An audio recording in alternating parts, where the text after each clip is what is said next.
YCP నాయకులు సజ్జల మీడియాతో మాట్లాడుతున్నారు. లైవ్ ద్వారా చూద్దాం.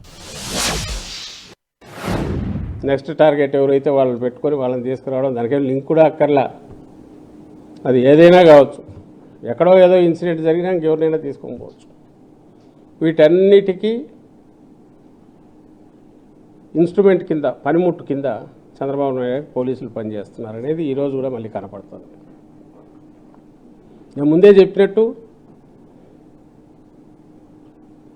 పోలీసులు అంటే యూనిఫామ్లో రావాలి. సుప్రీంకోర్టు ఖచ్చితమైన మార్గదర్శకాలు చట్టంలో ఉన్నాయి. సుప్రీంకోర్టు మరీ స్ట్రెస్ చేసి మార్గదర్శకాలు ఇచ్చింది. ఇక్కడ హైకోర్టు వాటిని చాలాసార్లు మళ్ళీ రీఇటరేట్ చేసింది. ఎక్కడికి పోయినా ఖచ్చితంగా పోలీసులు ఏదైనా దీనికి వెళ్ళినప్పుడు వాళ్ళు డ్రెస్లో, యూనిఫామ్లో వెళ్ళాలి. లేకపోతే వాళ్ళు ఎవరో ఎటు తెలుస్తుంది. రెండవది నోటీస్ ఇవ్వాలి.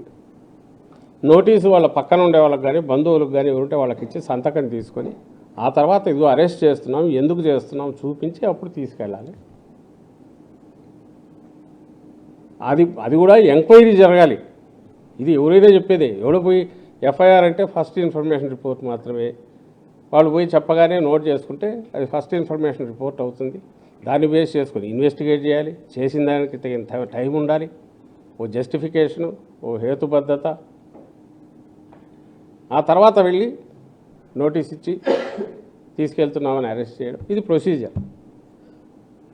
అట్లీస్ట్ కేసు తప్పుడుదైనా ఫాలో కావాల్సిన పద్ధతి. ఇక్కడ అది ఫాలో కాల. రెండు, నేను ముందే అన్నట్టు జరిగిన పద్ధతి చూస్తే, నిన్న రాత్రి అక్కడ వాచ్మెన్ చెప్పింది వీడియోలో చూస్తే అర్థమైంది. కొంతమంది వచ్చారు, 2-3 గ్రూపులు వచ్చాయి. రాత్రి 10 గంటలకు ఒక గ్రూప్ వచ్చారు. ఎవరంటే సివిల్ డ్రెస్లో ఉన్నారు,